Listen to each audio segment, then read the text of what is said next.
వలన మా నాన్నగారు ఇంత ఆపదలో పడ్డారు. ఆయన ఇలా బాధ పెట్టి నేనేం సుఖంగా ఉండగలను? ఏడుస్తూ అన్నది మృదుల.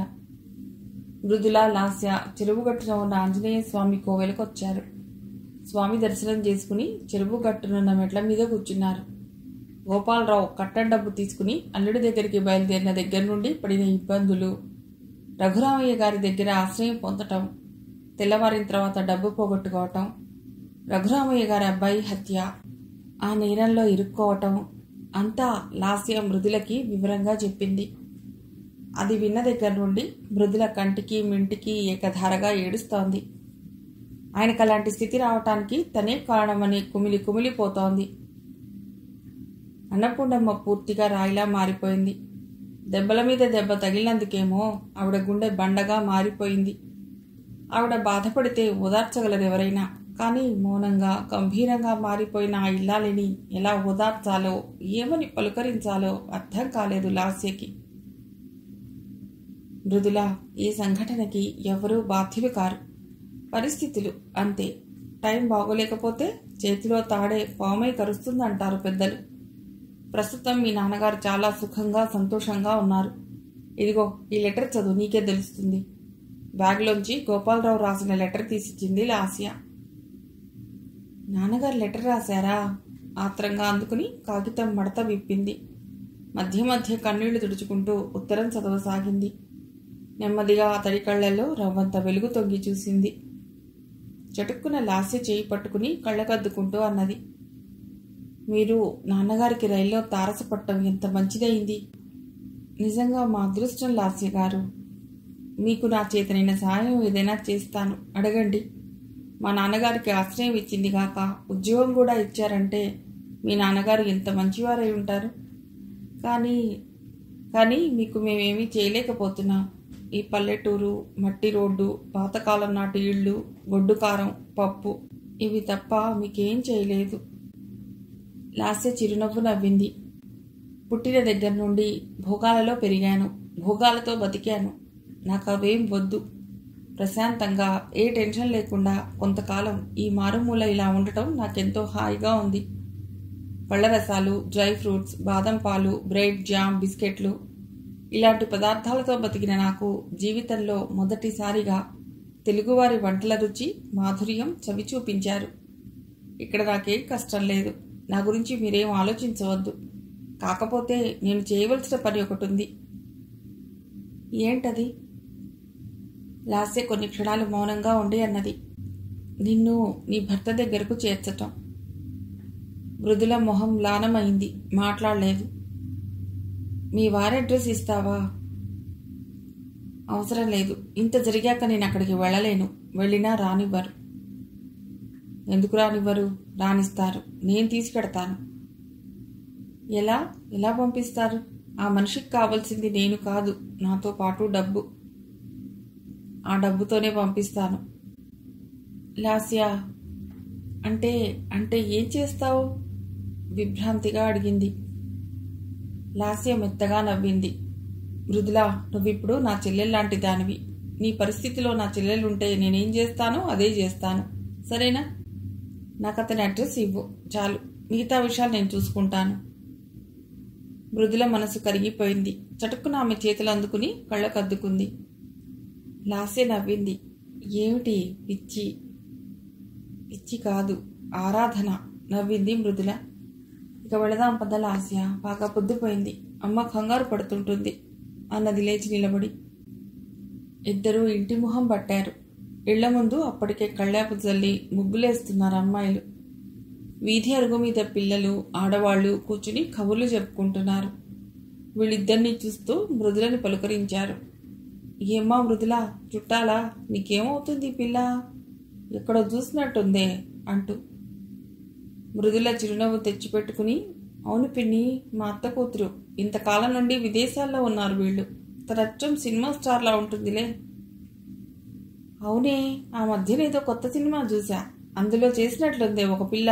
ఆ పిల్లలా అనిపిస్తోంది. లాస్యని ఏగాదిగా చూస్తూ అన్నదా పిన్ని. కొత్త సినిమాలు రిలీజ్ అవుతాయా? అడిగింది లాస్య. ఇక్కడ కొత్త సినిమా అంటే ఏడాది క్రితం రిలీజ్ అయింది. అన్ని ఊళ్ళు తిరిగి ఇక్కడికి వచ్చేటప్పటికి 7 పడుతుంది మాకు. నవ్వింది లాస్య. పాపం అమాయకులు అనిపించింది. పోనీలే, ఇది మంచిదే. తను సెక్యూర్డ్. ఇంటికి వెళ్ళేటప్పటికీ అన్నపూర్ణ పూజ గదిలో కూర్చునుంది. వంట పూర్తయినట్టుగా వంటగదిలో గిన్నెలన్నీ మూతలు పెట్టబడి ఉన్నాయి. ఇంకా వేడి సెగ వస్తోంది. ఆవిడనలా చూసిన లాస్య, మృదుల బాధగా ఒకరి మొహం ఒకరు చూసుకున్నారు. లాస్య నెమ్మదిగా పిలిచింది, ఆంటీ. ఆవిడ తలెత్తి చూసింది. చదువుతున్న పుస్తకం పక్కన పెట్టి లేచింది. ఏమా, పొద్దుపోయింది, ఇంతసేపు వెళ్ళారేం? ఏదో కబుర్లు చెప్పుకుంటూ కూర్చున్నాం ఆంటీ. ఇదిగో ప్రసాదం తీసుకోండి. చేతిలో ఉన్న కొబ్బరి చిప్ప ఆవిడకి ఇచ్చింది. ఆవిడ గోళ్లతో చిన్న ముక్క తుంపి వాళ్ళిద్దరికీ చెరో ముక్క ఇచ్చి చిన్న ముక్క తానొకటి నోట్లో వేసుకుంది. అన్నాలు పెట్టనా అడిగింది. తిన్నాలేండి, కాసేపు అలా పెరట్లో కూర్చుందాం, చల్లగా ఉంది. అవును, మీ పెరట్లో సంపెంగ చెట్టుందా? మంచి వాసన వేస్తోంది అడిగింది లాస్య. మా పెరట్లో కాదు, పక్కవాళ్ల పెరట్లో ఉంది. పూలు కావాలా? తీసుకురానా? లాస్య సమాధానం కోసం చూడకుండా బయటికి నడిచి పక్కవాళ్ల పెరట్లోకి వెళ్ళింది మృదుల. 5 నిమిషాల్లో దోసిట్లో ఆకు సంపెంగలు తీసుకుని వచ్చింది. ఆ పరిమళం పరిసరాల్లో వ్యాపించి ఒక్కసారిగా ఉక్కిరి బిక్కిరి చేసింది. Thank you. వికసించిన మొహంతో అపురూపంగా అందుకుంది ఆ పూలను. నెమ్మదిగా సుతారంగా దోసిలి మొహం దగ్గరగా తీసుకెళ్లి గట్టిగా ఆఘ్రాణించింది. ఎంత బాగుంది పరిమళం! తొలి ప్రేమ స్పందనలా ఎంత మధురంగా ఉంది. ఒక్కసారిగా లాస్యకి విహార్ గుర్తొచ్చాడు. విహార్ నిజంగా తనని ప్రేమించలేదా? తనని మోసం చేయాలనుకున్నాడా? మరి ఎందుకు స్టేషన్కి రమ్మన్నాడు? కానీ 10ంటికి ట్రైన్ అని చెప్పలేదే. ఏమిటో ఈ జీవితంలో ఎవరిని నమ్మాలో ఎవరిని నమ్మకూడదో అర్థం కావటం లేదు. ఏమో, నిజంగానే విహార్ మంచివాడేనేమో. తిలక్కి తాను విహార్ పారిపోవాలని ప్లాన్ చేసుకున్నట్టు తెలిసింది. అందుకే తనని బెదిరించి వెళ్ళాడు. అలాగైతే విహార్ని కూడా ఏమన్నా చేసి ఉంటాడా? ఒక్క క్షణం వణికిపోయింది. విహార్ ఎక్కడున్నాడో, ఏం చేస్తున్నాడో, కనీసం తనిప్పుడు అతడికి లెటర్ కూడా రాయలేని పరిస్థితిలో ఉంది. తను బతికి ఉందని కనీసం విహార్ కన్నా తెలియజేయగలిగితే ఎంత బాగుంటుంది. పాపం, నిజంగానే తను చచ్చిపోయిందని అనుకుని ఉంటాడు. కానీ ఎలా, ఎక్కడికని తెలియజేయగలదు? లాస్య, ఏమిటి ఆలోచిస్తున్నావు? భుజం మీద చేయి వేసి తట్టింది మృదుల. అబ్బే, ఏం లేదు, సర్దుకుంటూ అన్నది. ఏమిటి అన్నీ నాకే ఇచ్చావు? ఇందా, ఈ 2 పూలు నువ్వు పెట్టుకో. ఆంటీ, ఇవిగో ఈ 2 పూలు మీరు. ఇవన్నీ నాకు. సూది దారం ఇస్తే మాల గుచ్చుకుంటాను. ఇలా ఇవ్వు, నేను గుచ్చిస్తాను. మీ ఇద్దరు కంచాల్లో అన్నాలు పెట్టుకుని పెరట్లోకి పదండి. లాస్య చేతుల్లోంచి పూలందుకుంటూ అన్నది అన్నపూర్ణ. ఏ, నువ్వు తినవా? అంది మృదుల. లేదమ్మా, నాకు ఆకలి లేదు. ఏ, ఎందుకుండదు? నువ్వు తినకపోతే నేను తినను మొండిగా అన్నది మృదుల.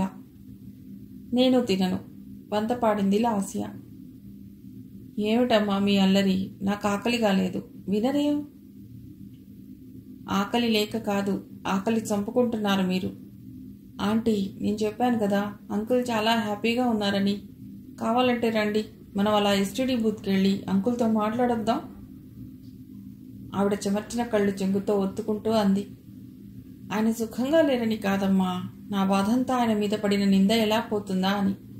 ఎప్పటికైనా ఆయన ఈ అజ్ఞాతవాసం నుంచి బయటకు వస్తారా లేదా? ఈ పిల్ల కాపురం ఏమవుతుంది అని దిగులుగా ఉంది. నాన్నగారి సంగతి మీకు తెలీదు. అటు నా కేసు, ఇటు అంకుల్ కేసు ఏకకాలంలో పరిష్కరించగలరు. ఇంతకాలం నిజంగా నేను చచ్చిపోయాననుకుని తొందరపడి ఎవరిని నిందించి హంతకులుగా నిర్ణయించలేక ఊరుకున్నారు. ఇప్పుడు ఆయనకు అంకుల్ ద్వారా నేను తెలియజేసిన వాస్తవాలు కమిషనర్ గారికి చెప్తారు, ఐజీ గారికి చెప్తారు. అసలు ఎవరు ఎవరిని ఎందుకు చంపారు, ఎలా చంపారు అన్న విషయాలు బయటికి తీయిస్తారు. అలాగే అంకుల్ కేసు కూడా చాలా ఈజీగా పరిష్కరిస్తారు. జరిగిన హత్యకి అంకుల్కి ఎలాంటి సంబంధం లేదని రుజువు చేయిస్తారు. సరేనా? నా మాట మీద నమ్మకం ఉందిగా ఆంటీ? మీరే ఇంత బాధపడితే అమ్మా నాన్నలకి దూరంగా ఈ అజ్ఞాతవాసం చేయడం నాకు ఇంకెంత బాధగా ఉంటుందో ఆలోచించగలరా? లాస్యస్వరంలో తొణికిన ఆవేదన అన్నపూర్ణ గుండెని కలిచివేసింది. చటుక్కున ఆమెని దగ్గరగా లాక్కుంది. ఆవిడ గుండెల్లో ఒదిగిపోతూ అంది లాస్య. ఇంకా మృదుల కాపురం గురించి మీరేం బాధపడకండి. అతడిని ఇక్కడికి పిలిపించి మాట్లాడి అతడికి ఏం కావాలో ఇచ్చి మృదులని అతడితో పంపించే పూచి నాది. ఆవిడ ఉద్వేగంగా అన్నది. నువ్వు మారువేషంలో వచ్చిన పార్వతీదేవివమ్మా. మాకంతా మంచి జరుగుతుంది. నాకు ఆ నమ్మకం ఉంది. అయితే ఇంకేం, రండి, సంతోషంగా అన్నాలు తిందాం. అలాగే, ఈ పూలు మాలగుచ్చి అన్నాలు పెడతాను. పదండి, పెరట్లో మంచం వాల్చండి. గుడ్, మా మంచి ఆంటీ. లాస్య ఆవిడ్ని ముద్దు పెట్టుకుని రా మృదుల అంటూ మృదుల చేయి పట్టుకుంది. అప్పటి వరకు తన కళ్ళ ముందు కనిపించిన సన్నివేశం చూస్తూ తనను తను మర్చిపోయిన మృదుల లాస్య స్పర్శతో ఈ లోకంలోకి వచ్చింది. ఆ స్పర్శకి ఆమె కళ్ళు ఆనందంతో చెమర్చాయి. ఏం మాట్లాడలేని దానిలా మౌనంగా లాస్య వెనకే పెరట్లోకి నడిచింది. విచ్చుకుని నేలరాలిన పారిజాతాలు, సన్నజాజులు వీళ్ళిద్దరికీ పరిమళాలు వెదజల్లుతూ స్వాగతం పలికాయి. వెన్నెల వానలా కురుస్తూ వాళ్ల పాదాలను కడిగింది. గాలి వింజామరలా వీచి అతడిని ఆరబెట్టింది. ఆ సుందరాంగుల సుతిమెత్తని పాదాలు కందుతాయనో ఏమో. ఆ అతివల పాదాల కింద మెత్తటి తివాచీ పరిచాయి రాలిపడిన పున్నాగులు. అడుగులో అడుగు వేసుకుంటూ వేప చెట్టు కింద మంచం వాల్చి అన్నపూర్ణ వచ్చిందాకా కబుర్లు చెప్పుకుంటూ పడుకున్నారిద్దరు. అన్నపూర్ణ మాల తెచ్చిచ్చింది. భోజనాలయ్యాక కాసేపు మాట్లాడి వాళ్ళిద్దరూ నిద్రపోయారు. లాస్యకి నిద్ర పట్టలేదు. ఈ జీవితం ఏమిటిలా ఇన్ని మలుపులు తిరుగుతోంది? హాయిగా చదువు పూర్తి చేసి నాన్నగారి బిజినెస్ చూసుకుని ఉంటే ఎంత బాగుండేది. ఎందుకు ఇలా జరిగింది? తన జీవితమేనా, లేక సినీ తారల జీవితాలన్నీ ఇలా ముళ్ళకంపల్లా ఉంటాయా? అదే నిజమైతే రోజుకో కొత్త హీరోయిన్ ఎలా వస్తోంది? వీళ్ళందరికీ జీవితం అంటే భయం లేదా? లేక అందరూ తనలాంటి మూర్ఖులు, అమాయకులేనా? జిలుగు వెలుగులు చూసి తిలక్ లాంటి వంచకుల మాటలు నమ్మి వస్తున్న వాళ్లేనా? నో, ఇలా జరగకూడదు. అంతా సెటిల్ అయి ఇంటికి వెళ్ళాక తన జీవితం ఓ పుస్తకంలా రాయాలి. సినీ పరిశ్రమలో ఉన్న కుళ్ళు, మోసం అంతా రాయాలి. ఇదిలా సాగినంత వరకు ఎవ్వరూ కూడా ఈ ఫీల్డ్కి రావద్దని సలహా ఇవ్వాలి. ఆడవాళ్లు ముందుకు రాకపోతే సినిమాలు తీయలేరు కదా. ఇక పరిశ్రమ దెబ్బతిన్నట్టే. ఇది ప్రక్షాళనై స్త్రీకి గౌరవం ఇచ్చేదాకా ఈ ఫీల్డ్లోకి రాకూడదెవ్వరు. అవును, అలా జరిగితే వీళ్ళంతా చచ్చినట్టు మారతారు. స్త్రీని విలాస వస్తువుగా చూసే సంస్కృతికి చావు దెబ్బ తగలాలి. పాపం, అన్యాయంగా తన వలన వందన బలైపోయింది. తల్లి చెల్లెళ్ళు ఆమె కోసం ఎంతగా ఎదురు చూస్తున్నారో. వాళ్ళకి ఏదైనా ఆర్థిక సాయం చేసి ఆదుకోవటానికి వాళ్ళ అడ్రస్ కూడా తెలియదు. ఇంతకీ విహార్ ఏమయ్యాడు? తనని స్టేషన్కి రమ్మని కారు పంపించిన విహార్ ఎటుమాయమయ్యాడు? మెయిన్ గేట్ దగ్గర నిలబడి ఎదురు చూడాలి కదా. అంత పెద్ద స్టేషన్లో ఎలా కలుస్తాననుకున్నాడు? విహార్కి ఏమన్నా హాని జరిగిందా? అతడికి ఎవరు హాని చేస్తారు? అసలు ఎలా చేస్తారు? బహుశా ఈ రకంగా మోసం చేశాడా? విహార్ కూడా వంచకుడేనా? తన మీద జరిగిన హత్యా ప్రయత్నంలో విహార్ పాత్ర కూడా ఉందా? కానీ ఎలా? తను స్టేషన్కి వస్తున్నట్టు ఫోన్ చేశాక కారు కూడా పంపించాడు కదా. ఇంతలోకే ఎలా మాయమయ్యాడు? అంతా అయోమయంగా ఉంది. ఉదయాన్నే లేచి నాన్నగారికి ఫోన్ చేయాలి. విహార్ ఏమన్నా తన కోసం ఫోన్ చేయడం కానీ రావడం కానీ చేశాడేమో అడగాలి. అలా అనుకున్నాక ఆమెకి కొద్దిగా నిద్రపట్టింది. ట్రింగ్ ట్రింగ్ అంటూ ఫోన్ మోగింది. పూర్తిగా తెల్లవారలేదు. కృష్ణమోహన్ చటుక్కున దుప్పటి తొలగించాడు. యశోద బద్ధకంగా పక్కకి బొత్తిగిల్లి అంది. అబ్బా, పొద్దున్నే ఎక్కడి నుండి ఫోను? లే యశోద, అది ఎస్టీడీ సౌండ్లా ఉంది, లిఫ్ట్ చేయి. ఎస్టీడీ అయితే మీకే. అయిష్టంగా బద్ధకంగా లేచి చేయి చాచి పక్కనే ఉన్న అందమైన స్టాండ్ మీద ఫోన్ అందుకుంది. ఆవులిస్తూ హలో అంది. అవతల నుండి కొన్ని క్షణాలు గరగరమని సౌండ్ వచ్చింది. అస్పష్టంగా ఒక అమ్మాయి గొంతు హలో అని వినిపించింది. మళ్ళీ గరగర. అబ్బా, లైన్ సరిగ్గా లేదండి. మళ్ళీ ఆవులించింది యశోద. అవతల నుండి మమ్మీ, నేను లాస్యని అని వినిపించింది. యశోద బద్ధకం రివ్వున ఎగిరిపోయింది. గట్టిగా లాస్యా అని అరిచింది. ఏమండి, మన లాస్య అంది. కృష్ణమోహన్ దుప్పటి విసిరేసి లేచి మోకాళ్ళ మీద మంచంపై నడుస్తూ యశోద పక్కకు వచ్చాడు. మమ్మీ, నేను వినిపిస్తుందా? ఎలా ఉన్నావు మమ్మీ? లాస్యా, నా బంగారు తల్లి, నువ్వెలా ఉన్నావు? ఎక్కడున్నావు? నేను బాగున్నాను. గోపాలరావు గారి భార్య కూతురు నాకు తోడుగా ఉన్నారు. హ్యాపీగా ఉన్నాను. వాళ్ళ ఇంట్లో ఫోన్ లేదు. నేను ఎస్టీడీ బూత్ నుండి మాట్లాడుతున్నాను. డాడీ ఎలా ఉన్నారు? నా కోసం బెంగపెట్టుకోకండి. డాడీ బాగున్నారు. నిన్ను చూడాలని తహతహలాడుతున్నారు. కృష్ణమోహన్ యశోద చేతిలోంచి రిసీవర్ లాక్కున్నాడు. Lasya, how are you? ఎక్కడి నుంచి మాట్లాడుతున్నావు? ఎస్టీడీ బూత్ నుంచి డాడీ. ఇక్కడ బస్టాండ్లో 24 గంటలు ఎస్టీడీ సౌకర్యం ఉంటుంది. కానీ ఇక్కడి దాకా రావాలి. తెల్లవారితే జనం తిరుగుతుంటారు. డిస్టర్బెన్స్ కదా, అందుకే ఇప్పుడు చేస్తున్నాను. డాడీ, గోపాలరావు గారు చాలా మంచివారు. వాళ్ళ అమ్మాయి మృదులను అత్తగారింటికి పంపిస్తున్నానని చెప్పు ఆయనతో. ఎంత ఇస్తానన్నావు? మళ్ళీ అడగవద్దని చెప్పావా? 1,00,000 రూపాయలు ఇస్తాను. ఇక ముందు డబ్బు అడగవద్దని అతడి స్టాంప్ పేపర్ మీద రాసిస్తానన్నాడు. బాగా చూసుకుంటానన్నాడు. లేకపోతే కోర్టుకి ఇచ్చి 3 చెరువుల నీళ్లు తాగిస్తానని చెప్పు. అన్నట్టు నేను గుర్తుపట్టాడా? లేదు, అలా ఉన్నానని అన్నాడు. కానీ నా పేరు లయ కదా. భావగర్భితంగా నవ్వింది లాస్య. కృష్ణమోహన్ కూడా నవ్వాడు. గుడ్. నేను కమిషనర్ గారితో మాట్లాడాను. ఆయన చెన్నై కమిషనర్తో మాట్లాడారు. త్వరలో తిలక్ని అరెస్ట్ చేస్తారు. ఆ తర్వాత నీ అజ్ఞాతవాసం పూర్తవుతుంది.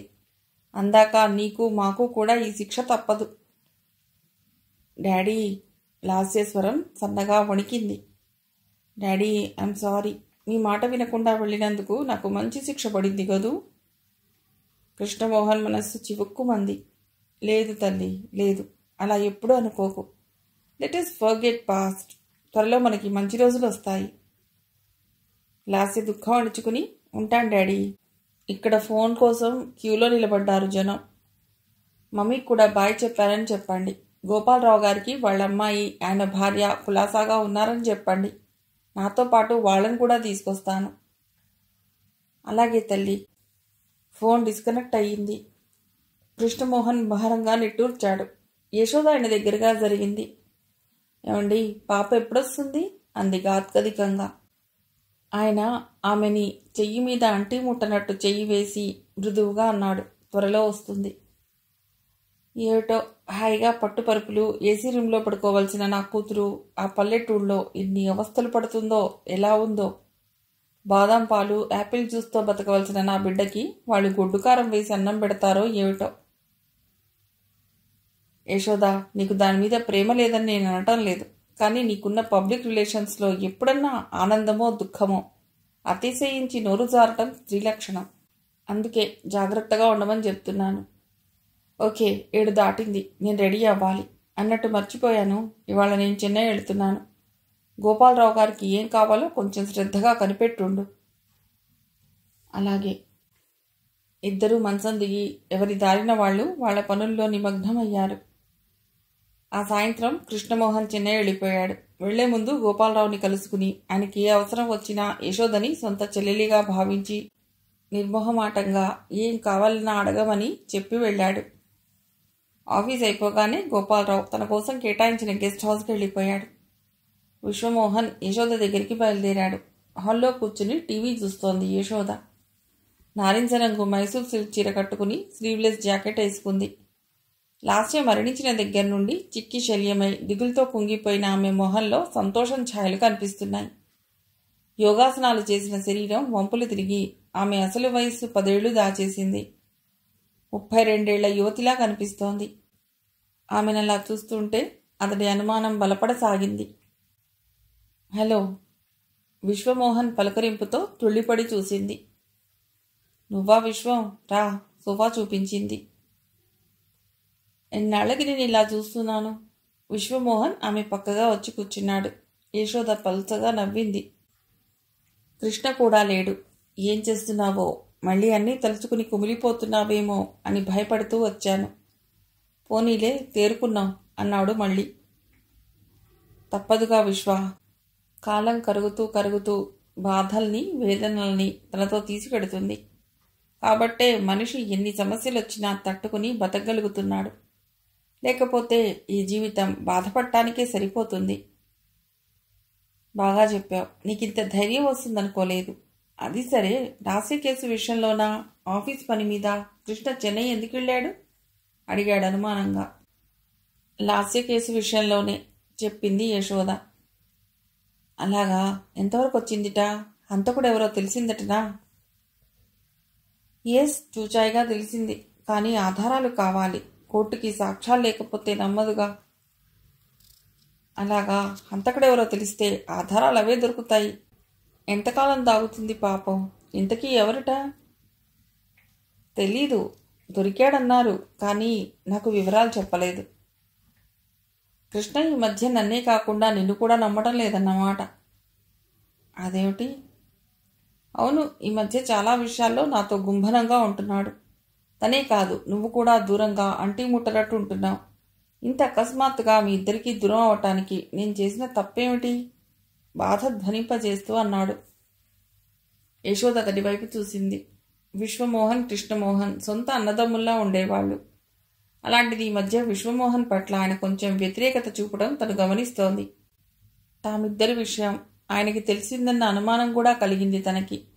అందుకు తోడు తనని కనీసం ప్రేమగా కూడా దగ్గరికి తీసుకోవటం లేదు. లాస్య గురించిన దిగులుతో తను కుమిలిపోతున్న రోజుల్లో కూడా దగ్గరకు తీసుకుని ఓదారుస్తాడని ఆశించింది.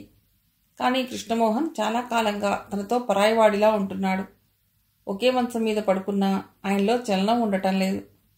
శారీరకంగా కలవలేని అసక్తత ఉండవచ్చు, కానీ ప్రేమ లేదా తన మీద? ఒక్కసారన్నా ముట్టుకోవటం, కనీసం ముద్దు పెట్టుకోడే అని ఎన్నోసార్లు అనిపించింది. రాను రాను విశ్వమోహన్ ప్రసక్తి తను తీసుకొచ్చినా ఆయన మొహంలో కనిపించే అప్రసన్నత తనకి అనుమానం నివృత్తి చేసింది. ఈ విషయం విశ్వమోహన్కి చెప్పలేదు, చెప్పే అవకాశం రాలేదు.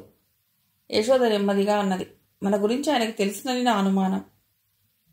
అనుమానం కాదు, తెలుసు. నీకెలా తెలుసు?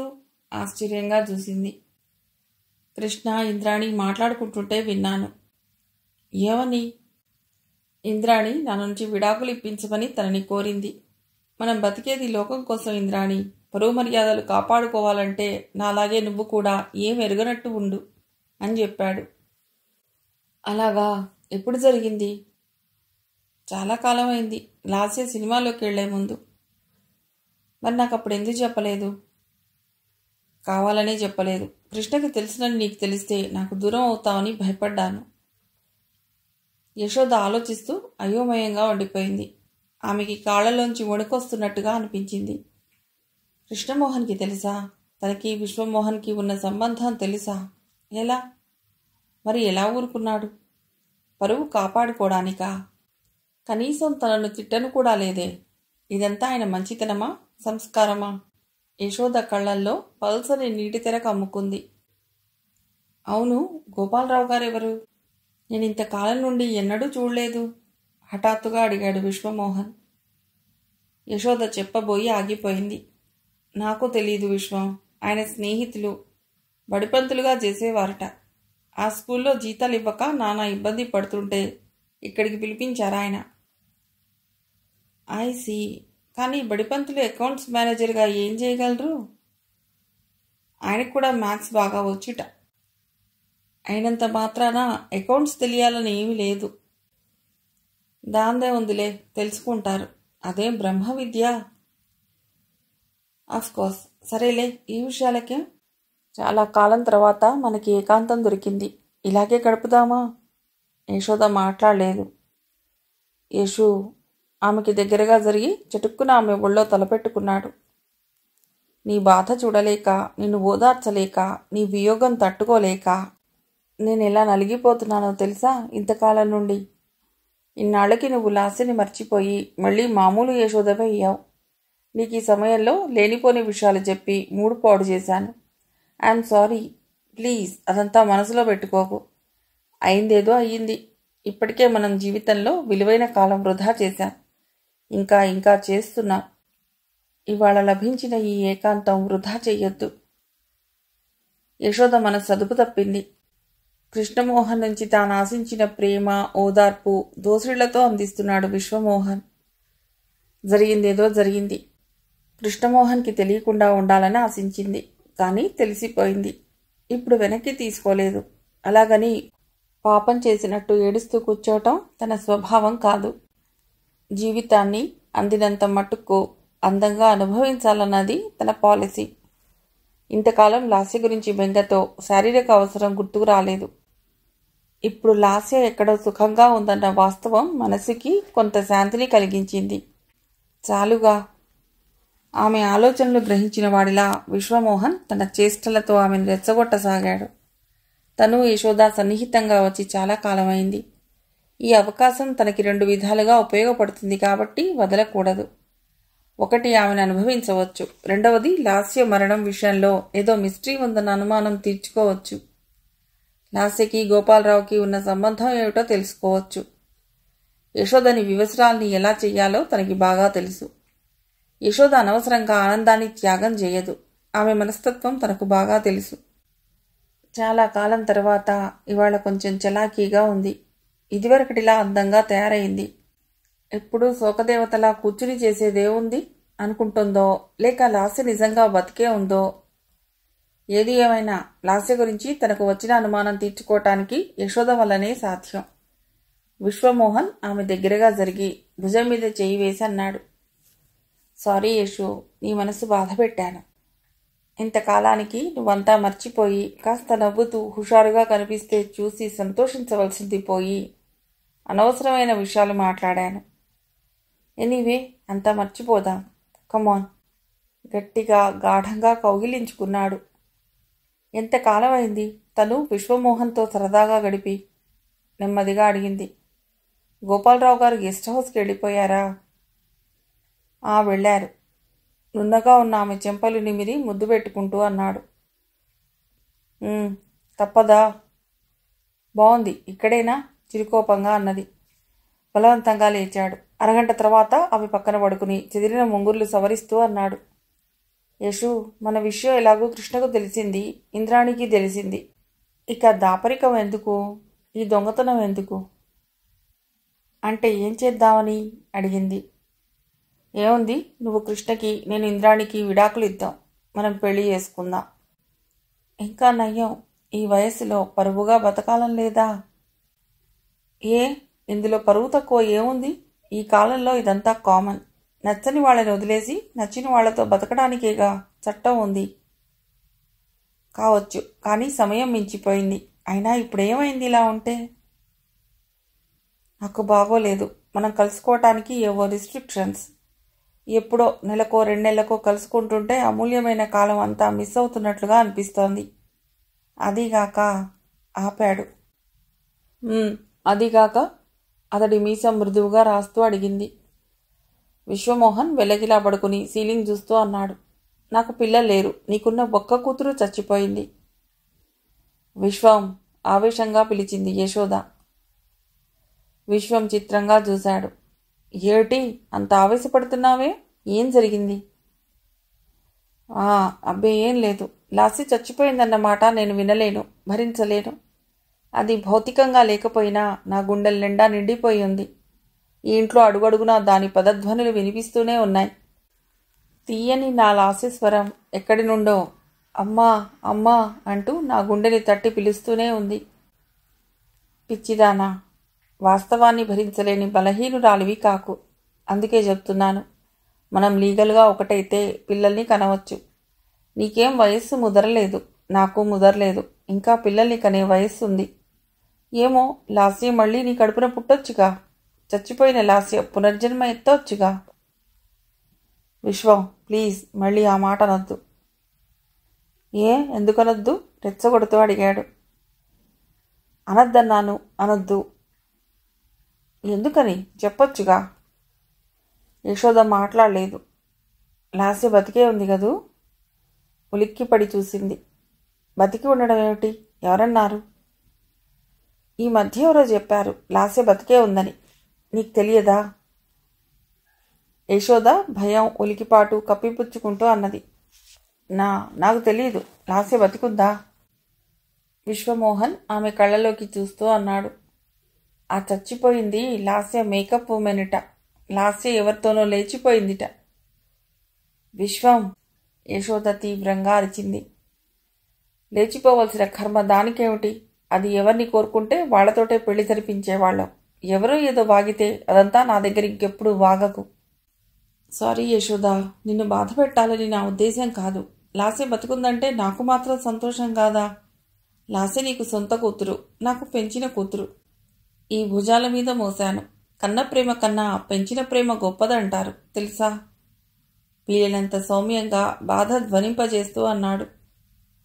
యశోద మాట్లాడలేదు. అనవసరంగా తను తొందరపడి ఆవేశం తెచ్చుకుంటున్నాననిపించింది. విశ్వమోహన్ పరాయివాడు కాదు. అతడి దగ్గర నిజానికి లాస్య బతికున్న విషయం దాచవలసిన అవసరం లేదు. కానీ కృష్ణమోహన్కి, గోపాలరావుకి తప్ప మరో వ్యక్తికి తెలియకూడదని కృష్ణమోహన్ ఖచ్చితంగా హెచ్చరించాడు. పొరపాటున తను నోరు జారిందంటే అతడికి కోపం వస్తుంది. అసలే అంతంత మాత్రంగా ఉన్న ఈ బంధం పుటుక్కున తెగిపోవచ్చు. అందుకే వీలైనంత గోప్యంగా ఉంచటం మంచిది. తను స్వరం సౌమ్యంగా మార్చన్నది. నాకు తెలీదా విశ్వం, నీకు లాస్యంటే ఎంత ప్రేమో? నువ్వన్నది నిజమైనా నా బంగారు తల్లి బతికొస్తే నాకంతకన్నా ఆనందం ఏముంది? ఏదన్నా మిరాకిల్ జరిగి లాస్య బతికి రావాలి. ఇదేం సినిమా అనుకుంటున్నావా? మిరాకిల్స్ జరిగి లాస్య క్లైమాక్స్లో అమ్మా నేను బతికున్నాను అంటూ రావటానికి. అవన్నీ జరిగేవి కావు. యశోదకి అతడి మాటలు ముళ్ళుల్లా గుచ్చుకోసాగాయి. లాస్య బతికే ఉంది, ఆ మాట అనకు అని అరవాలనిపిస్తోంది. కానీ ఎవరో గొంతు నెక్కేసినట్టు ఆ మాటలు బయటికి రావటం లేదు. విశ్వమోహన్ మొహంలో లాస్య చనిపోవడం పట్ల బాధ కన్నా, సానుభూతి కన్నా తెలియని ఆనందం ఏదో కనిపిస్తోందేమిటి? ఏమిటతడి ఉద్దేశం? పొరపాటున లాస్య హత్య కేసులో ఇతడి పాత్ర ఏమైనా ఉందా? తనేంటి ఇలా ఆలోచిస్తోంది? విశ్వమోహన్కి తనంటే పిచ్చి ప్రేమ. ఆ ప్రేమతోటే తనను లోబరుచుకున్నాడు. కానీ దుర్మార్గుడు కాదు, మిత్రద్రోహి అంతకన్నా కాదు.